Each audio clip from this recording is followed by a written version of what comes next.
Chers amis de Paix et Guerre, bonjour, je vous retrouve pour une nouvelle mondoscopie. Nous sommes le 15 juillet 2026. Aujourd'hui, j'ai décidé de vous raconter quelques contes d'été, n'est-ce pas? Des contes tragicomiques, bien sûr, mais qui peut-être mettront un peu d'ironie, un peu de légèreté dans cet environnement international extrêmement lourd et inquiétant.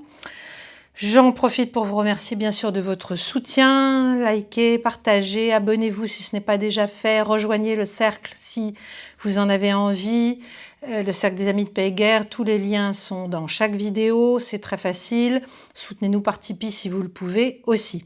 En tout cas, il faut le faire si vous aimez bien sûr cette chaîne. Il ne faut pas hésiter à le faire parce qu'il faut absolument défier les algorithmes malins, n'est-ce pas ? Bon, je vous fais aussi une toute petite annonce pour vous dire qu'il n'y aura pas, encore une fois, je suis navrée, de périscope ce dimanche, mais je reprendrai tout dimanche prochain parce que ce dimanche, je suis en pleine transhumance encore estivale et donc c'est trop compliqué en fait, comme il faut des délais. Voilà, je reprendrai dimanche prochain. Alors, 4 contes. Le premier, c'est celui, bien sûr, du détroit d'Ormuz et de Donald Trump. Ouvert, fermé, à quel prix, comment, pourquoi. Bon. Le deuxième, c'est celui de la mort étrange du sénateur Lindsey Graham, qui donne lieu à tout un tas de spéculations. Le troisième, c'est l'Ukraine. Bien sûr, c'est le conte de la victoire de l'Ukraine, n'est-ce pas, qui est en train de gagner la guerre. C'est un conte aussi extrêmement tragique. Pour ceux qui y croient et puis pour ceux qui en font les frais. Et enfin, je terminerai par peut-être le plus fou des 4. C'est celui du rôle qu'aurait pu jouer l'ancien président iranien Ahmadinejad dans un éventuel changement de pouvoir à Téhéran au moment du lancement de la guerre, le 28 février dernier, des 40 jours. Bon, 42. Alors, sans plus attendre, premier,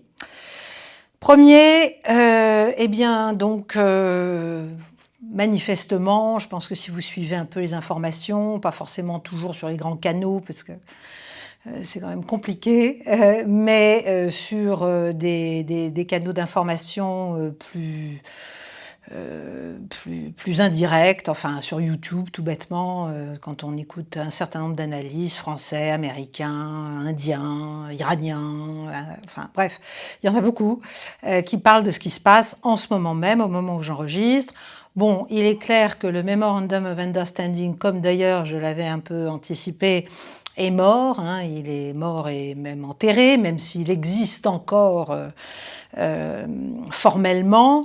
Il y a une reprise très claire, qui a connu un léger... qui a été différé, si vous voulez, pendant les cérémonies de commémoration de l'assassinat en fait de l'ayatollah Khamenei et son enterrement et le circuit de sa dépouille à travers tout l'Iran et même l'Irak.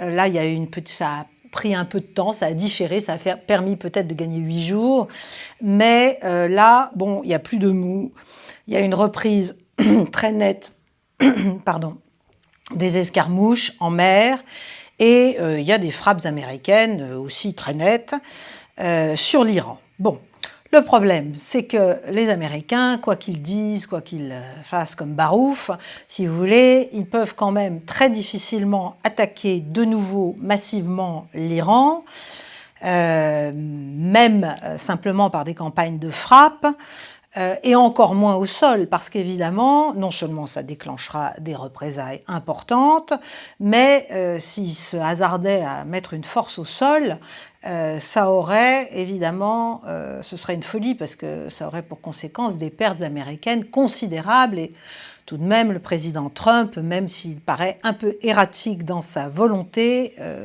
j'imagine, n'a pas envie de cela. Il y aurait des pertes colossales. Et puis, il y a aussi les limitations de leur stock d'armement, de munitions, d'intercepteurs, de missiles. Bref, tout ça, on en a abondamment parlé, et il y a des gens d'ailleurs qui en parlent encore plus techniquement que moi, bien plus techniquement.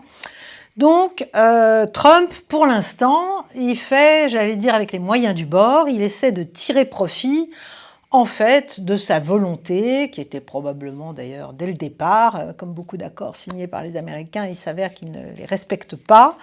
Il avait probablement, étant donné que c'était un accord de capitulation, hein, vraiment sur les termes voulus par l'Iran, il n'avait pas l'intention de le respecter, de ne pas respecter sa signature. Alors là, on en est à des déclarations sur le thème « Le détroit d'Ormuz est ouvert ». Bon, toutes les images satellites, tous les sites consultés montrent qu'il ne l'est pas, hein, mais c'est pas grave. Le détroit d'Ormuz est ouvert.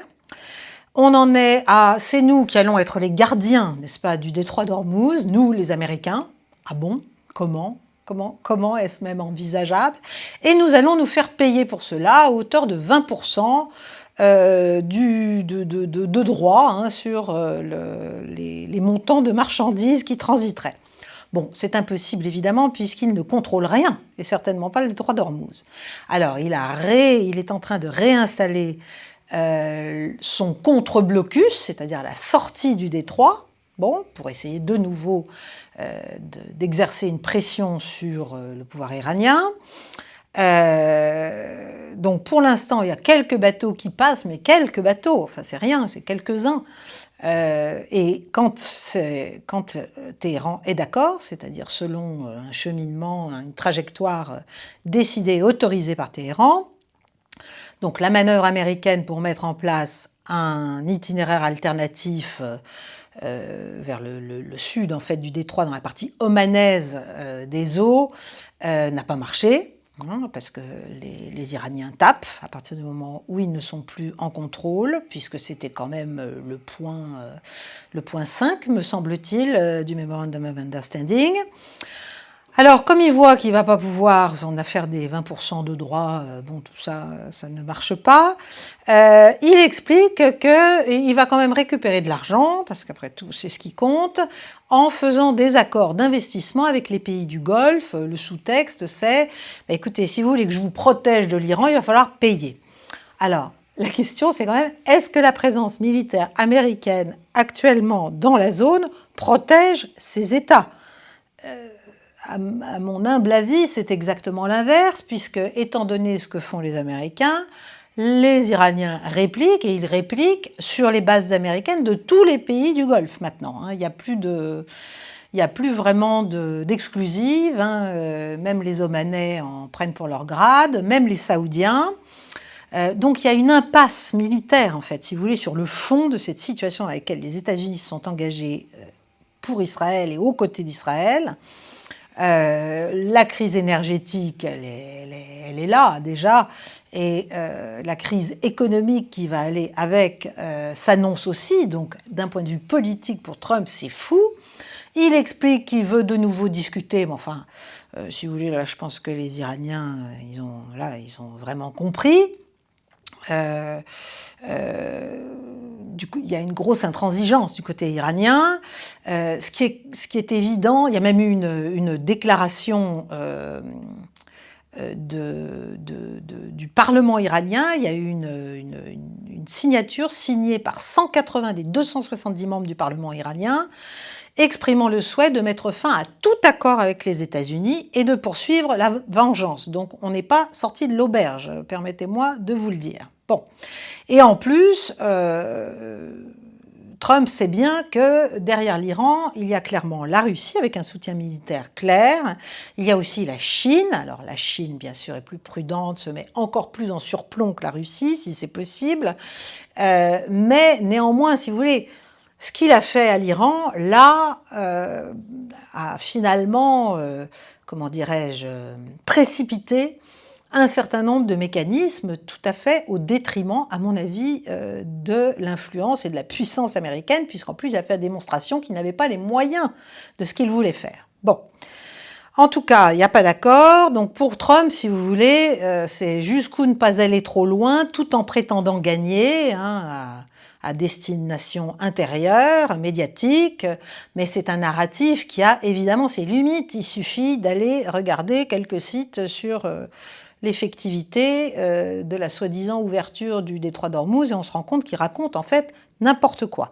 Par ailleurs, il passe sa vie à expliquer qu'il a détruit la marine iranienne, qu'il a détruit l'aviation iranienne, qu'il a détruit des forces, qu'il a détruit les sites nucléaires. Mais s'il a détruit tout ça, si l'Iran est à genoux, on ne comprend pas très bien ce qu'il fait encore là, si vous voulez. Donc il y a des contradictions énormes, énormes. Et en plus, s'il s'agissait vraiment de reprendre une campagne de frappe massive, mais il y a des centaines et peut-être des milliers de frappes, de cibles, si vous voulez, pour les Américains, alors que du côté iranien, bon, bah, c'est assez clair, il y a tous les assets américains de la région, et en plus, les Houthis, les fameux Houthis, sont en train de rentrer de nouveau dans le jeu. Ils ont été tapés par les Saoudiens, peut-être à la demande des Américains, ou peut-être parce que le prince héritier MBS a jugé que c'était intelligent de faire ça. Je rappelle que quand même, en 6 ans d'intervention saoudienne contre le Yémen, il n'y est pas arrivé, hein, les Houthis sont toujours là.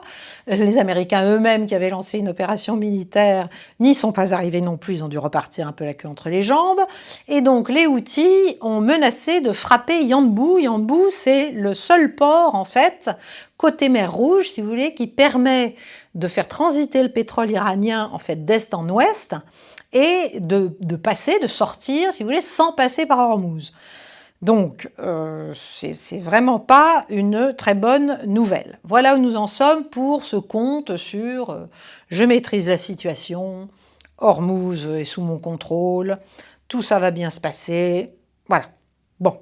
Deuxième conte d'été, celui de la mort mystérieuse de Lindsey Graham. Lindsey Graham, vous savez tout ce qui c'est un des pires faucons américains qui me soit donné de voir, de contempler. Je ne le connaissais pas, mais voilà, c'est un ultra-conservateur, c'est un belliciste devant l'éternel, c'est un homme qui part du principe que les États-Unis doivent dominer la planète, qu'ils ont une manifeste destinée, qu'ils sont une nation indispensable, qu'ils doivent évidemment aider, mettre en œuvre la volonté d'Israël à tout prix et dans tous les domaines, qu'il faut remettre la Russie au pas, y compris en la frappant, qu'il faut détruire l'Iran, enfin bref, ça c'était Lindsey Graham. Bon. Et il a fait beaucoup, à mon avis, de mal, y compris à Israël d'ailleurs, en poussant au crime, entre guillemets, les États-Unis, que ce soit sur le théâtre ukrainien ou que ce soit bien sûr sur le théâtre iranien. Bon. Et Lindsey Graham, qui était en pleine forme il y a encore quelques jours, en tout cas en apparence, est allé à Kiev rendre visite à son ami Volodymyr Zelensky, et il a visité une usine de fabrication de drones qui se trouve avoir été frappée publiquement, enfin officiellement, après son retour aux États-Unis, mais c'est là que la question se pose, et c'est là que le compte est, qui se trouve avoir été frappé par la Russie, en fait, la nuit d'après, si vous voulez. Alors, le récit officiel américain, c'est non, il est rentré en pleine forme, il a même parlé à Trump, et puis il est mort subitement. Voilà, le lendemain, quelques heures après, si vous voulez. Donc ça alimente vraiment toutes les rumeurs complotistes, et évidemment, Kiev et Zelensky et son cabinet, et même des influenceurs, en tout cas même plus que des influenceurs, des conseillers de Donald Trump aux États-Unis, fervents partisans de MAGA, embrayent là-dessus, sur le thème, mais oui, c'est Poutine qui a tué l'un des meilleurs amis de Donald Trump. Bon, on comprend évidemment pourquoi tout ça est monté en sauce. Ça m'étonnerait vraiment beaucoup que la Russie ait fait cela. Encore une fois, rien n'est impossible et je n'en sais rien. Mais ce qui est évident, c'est que ça sert Kiev, puisque, évidemment, il s'agit de convaincre Trump, si c'était le cas, eh bien que vraiment, il est urgent d'escalader encore un peu plus contre la Russie et d'aider un peu plus encore Volodymyr Zelensky et son régime par des armes, par des tomahawks, mais enfin il paraît qu'il n'y en a plus, par des intercepteurs. Enfin le problème c'est qu'ils n'interceptent pas grand-chose, il faut bien le dire, et là aussi c'est pas moi qui le dis, c'est des spécialistes militaires. Donc en tout cas, voilà, Kiev bien sûr passe son temps à demander encore plus d'argent. On a vu ce qui s'était passé à Ankara, on sait l'affaire des 90 milliards de l'Union européenne. Bref, l'idée de faire porter le chapeau de la mort subite de Lindsey Graham sur les épaules de Vladimir Poutine est évidemment très intéressante du point de vue ukrainien. Bon, ça c'est le deuxième conte. Alors le troisième conte, c'est évidemment l'Ukraine elle-même. Et l'idée est bien de ce basculement stratégique majeur à l'orée duquel nous serions désormais. L'Ukraine pourrait gagner la guerre, il suffit encore d'une petite pitchnette. Le régime de Vladimir Poutine va tomber, la guerre des drones est un succès extraordinaire. Bon, la ligne de front, on n'en parle pas trop. Voilà, ça c'est encore un conte de mon point de vue. Malheureusement, nos médias se prêtent à ce narratif qui est extrêmement dangereux pour l'Europe, dangereux pour tous les pays européens qui relaient cela, parce que, on refuse évidemment d'écouter ce que disent les responsables russes, on refuse encore plus de leur parler, même si on fait semblant de vouloir le faire. Poutine est à la fois un être qui bluffe, extrêmement faible, mais en même temps il va attaquer l'Europe, il la menace, donc ça justifie tout ce qu'on fait sous ce prétexte, c'est-à-dire continuer à donner des milliards et des milliards à l'Ukraine, qui en fait ça ne fait que la plonger dans une déréliction militaire, politique, sociale, humaine, encore bien plus grave, mais bon, on continue. Sur le terrain, évidemment, c'est pas tout à fait la même soupe. Le rythme des attaques de drones ukrainiennes qui sont massives, qui font des dommages en Russie, encore une fois, je ne dis pas du tout le contraire, je le répète, je ne dis pas le contraire, je dis juste que ça ne change rien au rapport de force stratégique. Voilà. Et que donc on devra en tirer des conclusions stratégiques, en fait, et géopolitiques d'ailleurs. Bon, donc il y a des essaims massifs lancés, etc. Mais enfin, les drones sont presque tous interceptés. Il y en a quelques-uns qui passent et qui font des dégâts sur des raffineries, sur des stations-service, etc. Enfin, si on sait que dans certaines parties du Donbass, encore sous contrôle ukrainien, il n'y a quasiment plus de stations-service, les Russes répliquent. Et la grande différence, c'est les défenses antiaériennes. C'est-à-dire que du côté russe, ils interceptent quand même énormément. J'ai plus les taux exacts, les derniers taux exacts, mais c'est vraiment très très important. Alors que du côté ukrainien, en tout cas sur Kiev, les défenses antiaériennes sont en berne, enfin n'existent quasiment plus. Elles n'arrêtent pas les missiles balistiques, elles n'arrêtent pas beaucoup de drones non plus. Alors, je ne vous parle même pas des missiles hypersoniques quand certains sont envoyés. Donc, c'est un conte tragique, ce conte-là, si vous voulez. La marche à la guerre, il nourrit la marche à la guerre qui se poursuit au lieu de s'intéresser à la reconstruction de la sécurité européenne. C'est quand même très, très embêtant.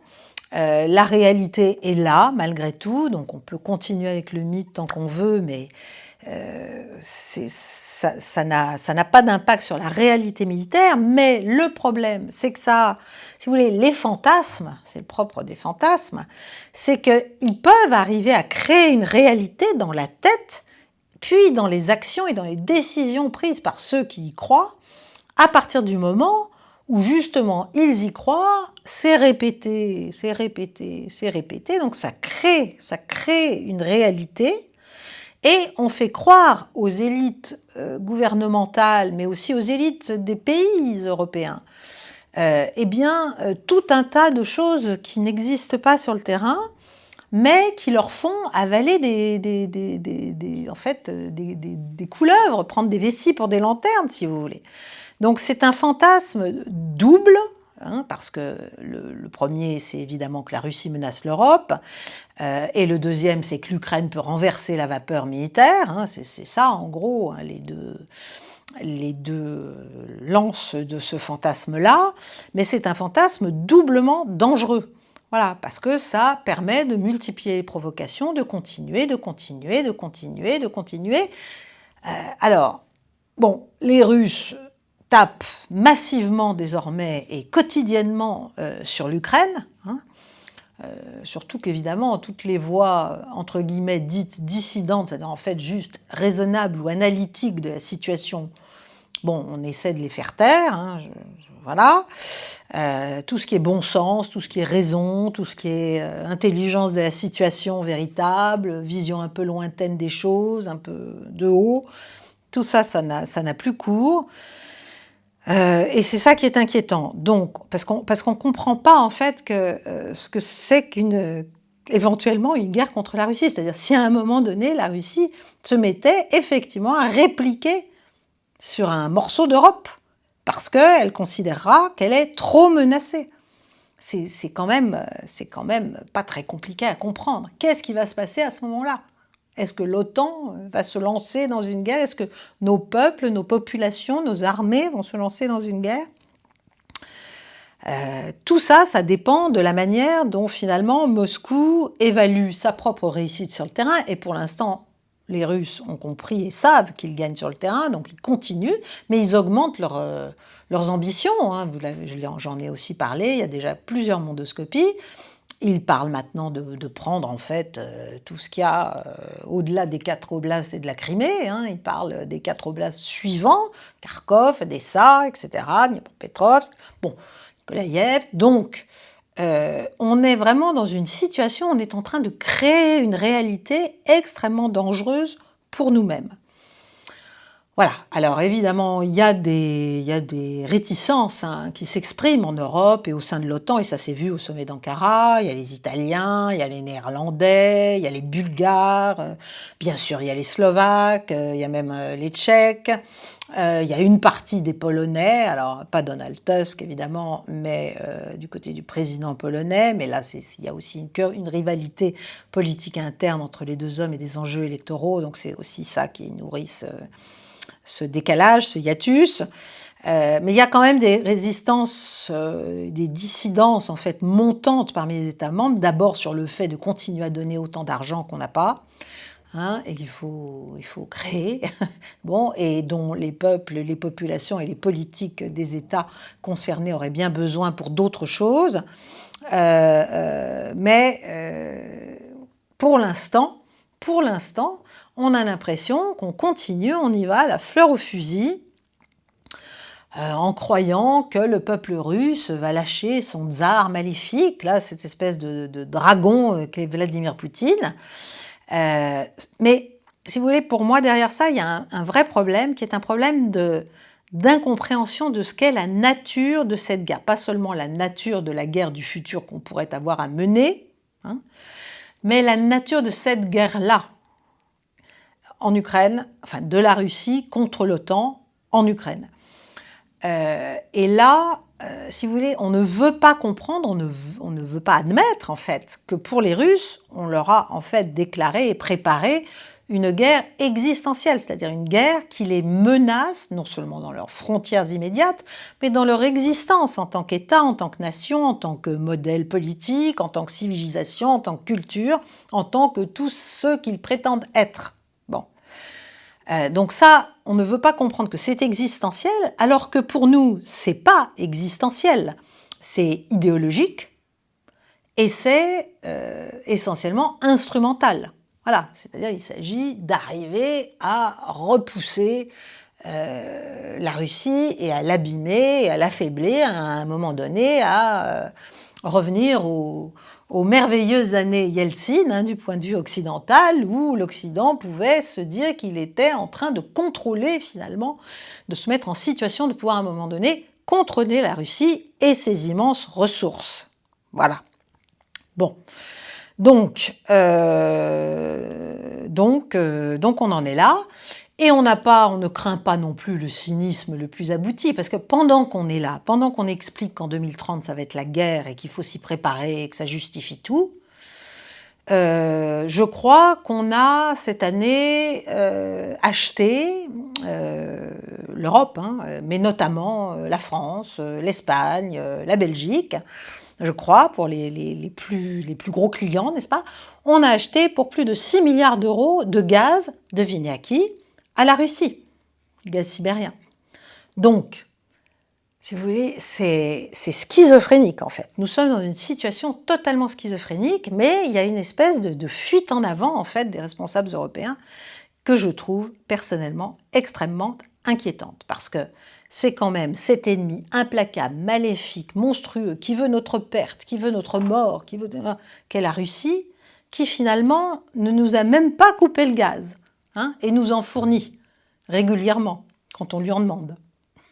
Voilà, donc bon, c'est food for thought, comme on dit en anglais, pardonnez-moi cet anglicisme, enfin c'est matière à réfléchir, voilà, on dirait en français matière à réfléchir.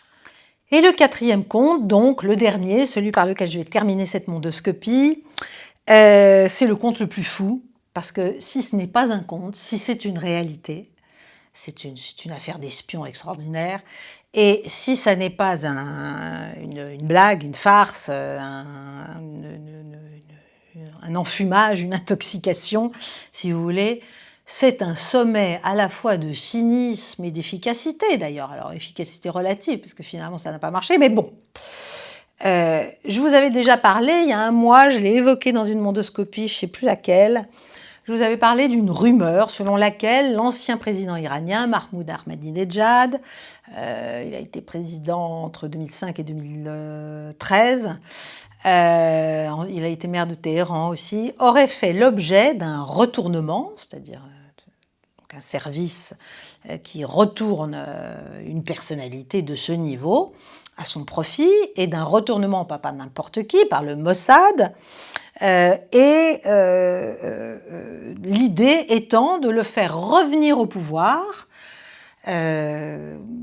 alors idée partagée par le Mossad et la CIA bien sûr, après le coup d'État qui devait advenir, etc., et qui devait précéder d'ailleurs ou immédiatement suivre le déclenchement des frappes. Vous savez, ils n'étaient pas arrivés en 2025, ils ont essayé en 2026. Bon. Donc, là, il y a un article qui vient de sortir là, du New York Times. Hein, encore une fois, c'est pas moi qui raconte ça, je vous le raconte. Mais parce que c'est beau comme l'antique. C'est sorti le 13 juillet, écrit à 8 mains par quatre journalistes qui ont interrogé, qui ont eu des sources, dont bien sûr qu'on ne connaîtra pas, mais enfin c'est assez logique. Il faut se souvenir quand même, le New York Times, c'est l'un des véhicules privilégiés de la CIA, hein, pour faire passer des idées, des fausses rumeurs d'ailleurs, enfin tout un tas de choses. Donc il faut se méfier quand on lit le New York Times quand même, il faut réfléchir. Bon, et donc ça revient sur cette opération manquée, en tout cas à ce stade.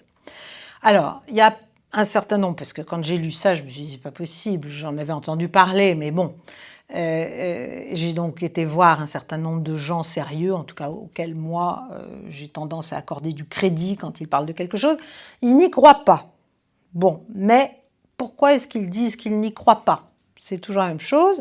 Moi, j'aurais tendance à penser, vous savez, que rien n'est impossible, en fait, en matière de renseignement. Dans le monde du renseignement, il y a des opérations tellement extraordinaires qui ont eu lieu dans l'histoire, des agents doubles, des agents triples au plus haut niveau, bon, que on peut se dire que ce n'est pas, après tout, impossible, même si c'est très, très gros, et s'il y a quand même beaucoup d'incohérences sur lesquelles je vais revenir. Alors, voilà l'histoire, donc racontée par le New York Times. Bon. Donc, on revient sur un effort, un plan qui dure depuis plusieurs années. Alors, ils disent qu'ils ne savent pas quand ça a commencé, mais bon, moi, j'aurais tendance à penser que si on en est arrivé là, c'est que c'est en place, c'est dans la tête en tout cas, des traitants et de tout un tas de gens dans les services israéliens depuis très longtemps, et même à la CIA. Bon. Donc, L'idée est de récupérer, donc de faire en sorte de circonvenir, si vous voulez, ou en tout cas de convaincre d'une manière ou d'une autre l'ancien président iranien et d'en faire un agent de renseignement au profit du Mossad et de la CIA, et pas seulement un agent qui donne des renseignements, mais un agent qui deviendrait le nouveau chef d'État de l'Iran dans le cas d'un changement de régime. Bon, donc le plan aurait échoué, tout aurait commencé, en tout cas dans la phase la plus active, en 2024, lorsque le recteur d'une université hongroise, Ludovika University of Public Service, donc d'administration si vous voulez, à Budapest, reçoit une demande de la part d'un officiel du gouvernement hongrois, donc on est encore sous Orban, et il faut savoir que les liens entre Orban, son gouvernement et Israël sont des liens extrêmement proches. Et voilà. Et donc cet officiel demande au recteur, le professeur Dely, de monter une conférence sur l'environnement. Alors c'est là que ça commence à devenir un peu ridicule, mais bon, une conférence sur l'environnement, et d'inviter à cette conférence un invité étonnant, Ahmadinejad lui-même, ancien président. Bon, ça paraît déjà assez étrange et peu crédible. On ne voit pas très bien ce que Ahmadinejad a à faire avec l'environnement. Qu'est-ce qu'il irait légitimement faire à Budapest dans une conférence sur l'environnement? Bon, ok. La raison, elle est dite au recteur Dely, c'est que précisément c'est une couverture, cette conférence, et qu'en fait il s'agit de permettre des entretiens entre Ahmadinejad, donc à Budapest, où il serait venu pour cette conf, avec les services israéliens. Bon. Alors, c'est là que ça devient fou, parce que si vous voulez, l'ennemi irréductible, celui qui a justifié énormément de choses de la part d'Israël dans les discussions, dans les discours de Netanyahou, de tout le monde autour de lui depuis des années, c'est précisément cette phase pendant laquelle Ahmadinejad était au pouvoir. Ahmadinejad, c'est quand même celui qui a accéléré le programme nucléaire iranien, c'est celui qui appelait régulièrement à la destruction de l'État d'Israël, c'est celui qui niait même l'Holocauste. Enfin, si vous voulez, ça aurait été un retournement extraordinaire s'ils y étaient arrivés. Parce que dans la saga des relations entre les deux États, là, c'est probablement l'homme le pire, si vous voulez. Bon. Donc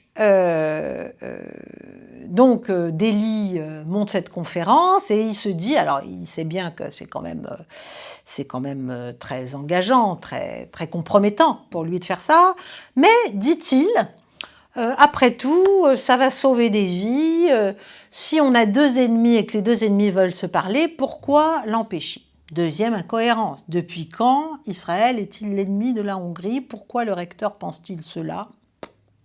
Bon. Donc c'est tout à fait... Déjà, c'est très bizarre. Donc, alors, je continue l'histoire.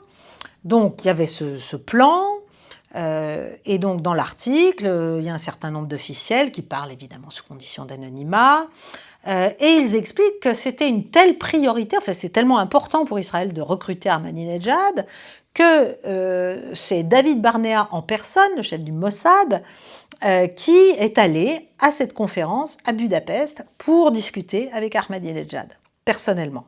Bon, ça c'est des officiels américains qui l'auraient dit au rédacteur de l'article. Bon. Et d'ailleurs, après, le Mossad aurait bien notifié à la CIA en disant que cette rencontre avait lieu, etc., etc.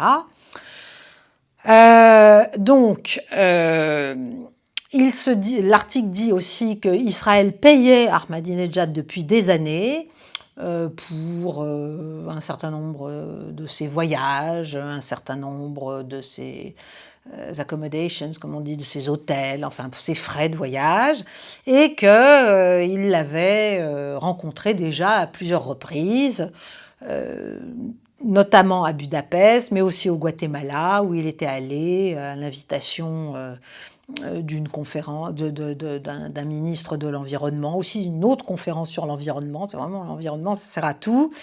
Bon, donc il y avait eu ce premier, il y avait eu un voyage au Guatemala, il y a dû y en avoir d'autres, et puis il y a eu le premier en 24 à Budapest, et un autre en février de cette année. En février, pardon,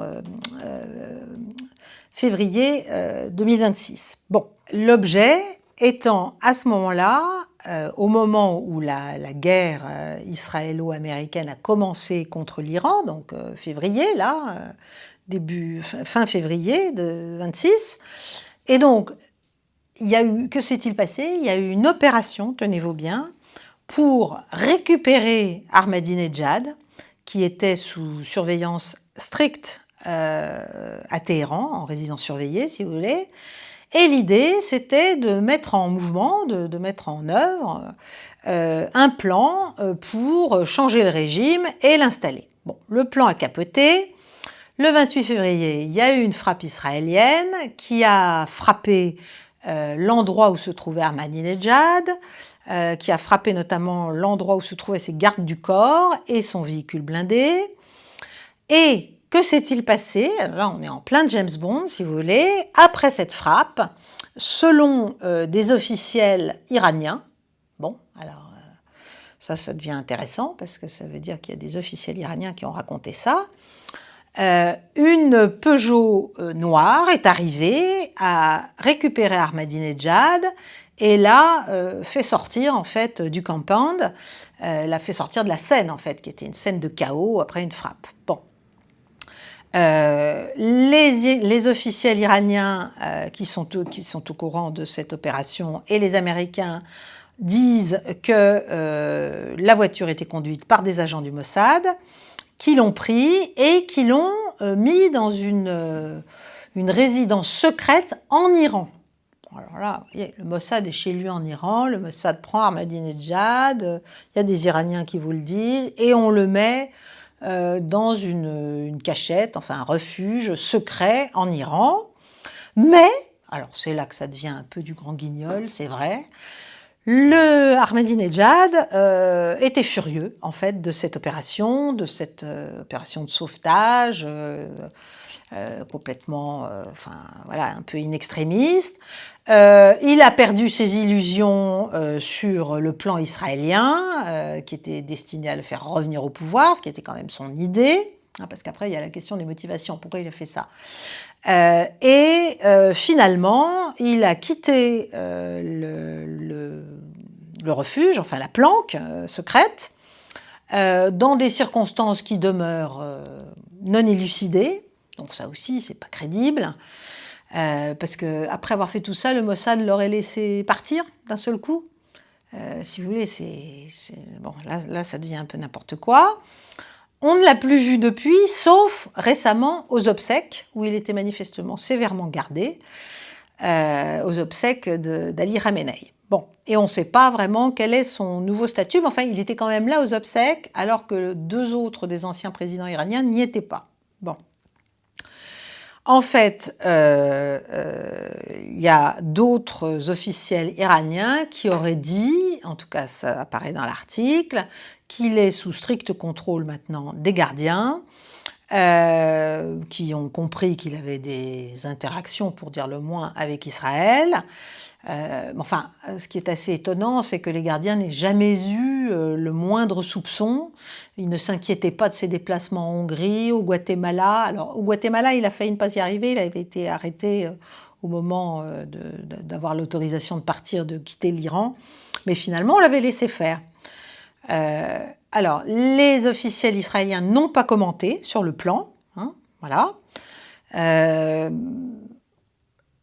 Bien sûr, dans l'article, on fait aussi référence à un autre des aspects de ce plan, qui était le fait de prendre en main des forces de l'opposition kurde iranienne, qui sont basées dans le nord de l'Irak, de les faire traverser, de les introduire en Iran, qu'elles aient un territoire là, et puis qu'elles arrivent à Téhéran, qu'elles prennent Téhéran, enfin bon, tout ça n'est pas arrivé non plus.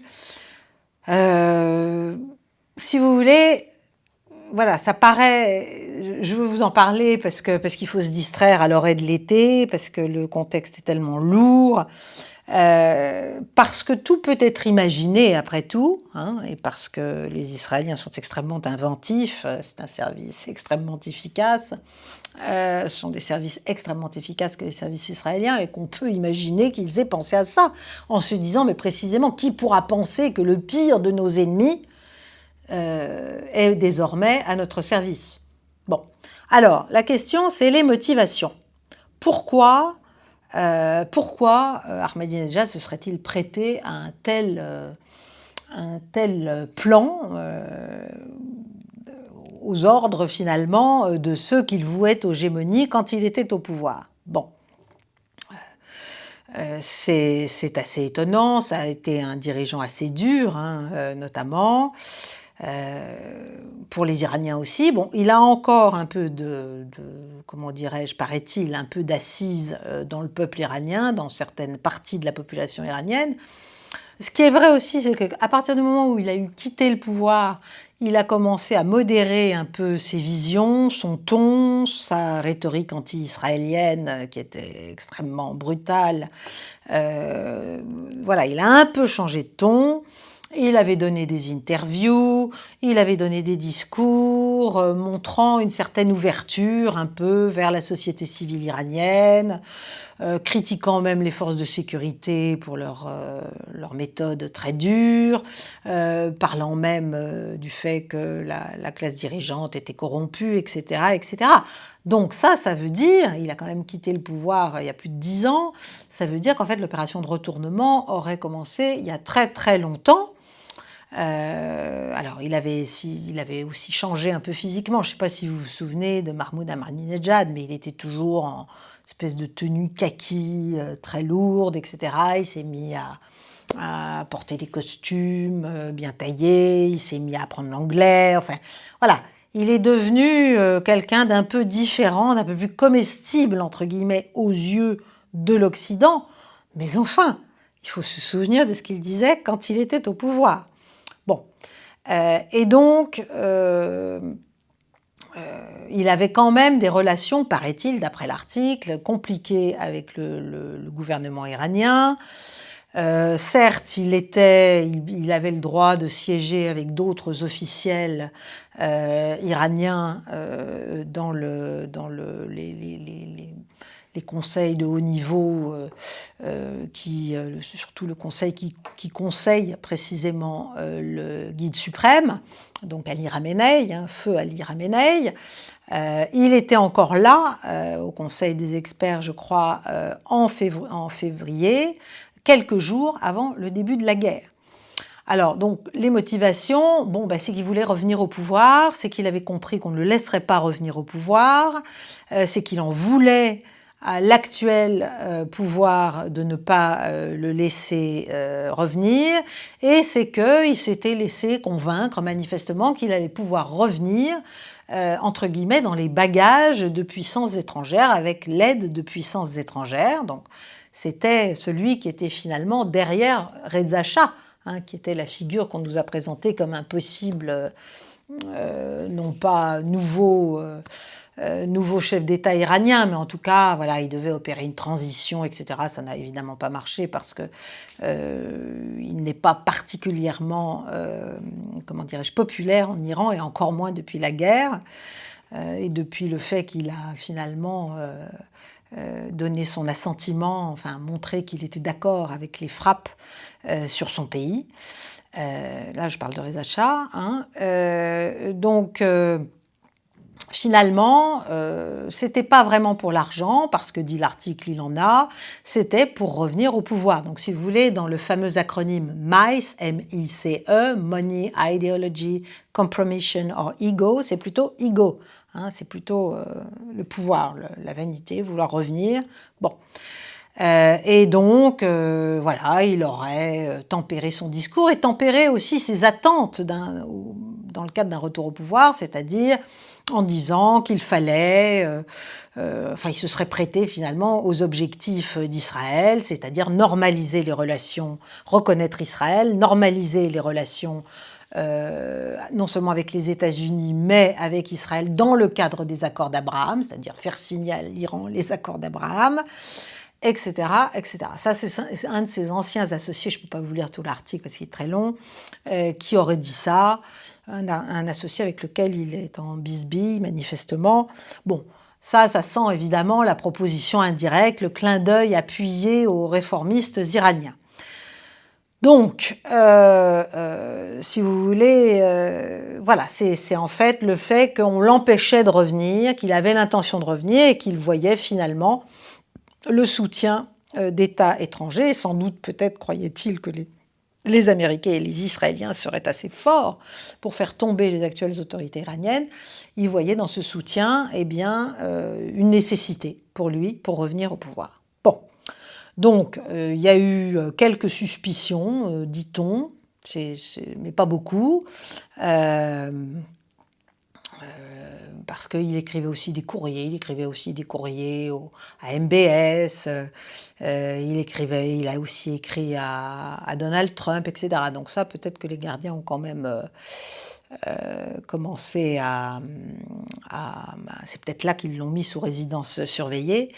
En tout cas, bon, on ne sait pas si cette opération a eu lieu, on ne sait pas quand est-ce qu'elle a commencé. Moi, je pense que si c'est vrai, ça a dû commencer il y a très très longtemps. Et en tout cas, ça n'a pas marché. Voilà, pour l'instant, ça n'a pas marché. Mais c'est quand même tout à fait extraordinaire de voir le New York Times se prêter à cette manœuvre, si c'est la CIA et le Mossad qui ont fait cette fuite. Et c'est aussi évidemment, du point de vue israélien, le fait d'arriver à faire croire cela, si c'est faux, c'est une manière extraordinaire de dire aux Iraniens et de dire à la planète entière et aux Américains, écoutez, on est plus qu'infiltrés en Iran, regardez, on était même sur le point de retourner un ancien président iranien, celui-là même qui nous voulait le plus de mal, et qui se serait rendu à nos idées, à nos objectifs, à notre volonté, et qui aurait compris que l'intérêt de l'Iran serait, bien sûr, d'obéir aux desiderata israéliens. Voilà, je termine là-dessus, un peu en queue de poisson pour ne pas être trop longue. J'espère que ça vous a intéressé, j'espère que ça vous a peut-être aussi un peu amusé et qu'il y a eu un peu de légèreté dans tout ce que j'ai pu vous dire. Je vous souhaite, donc je vais partir, mais mes émissions continuent. Je ferai peut-être une pause pendant la première quinzaine d'août. Je n'en sais rien encore une fois, je vais voir ce que je peux faire de là où je suis.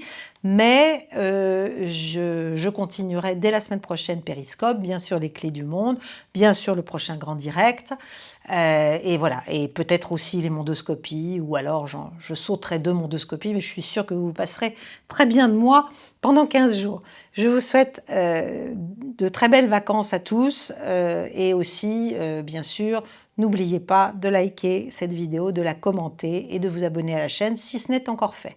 À très bientôt, chers amis. Au revoir.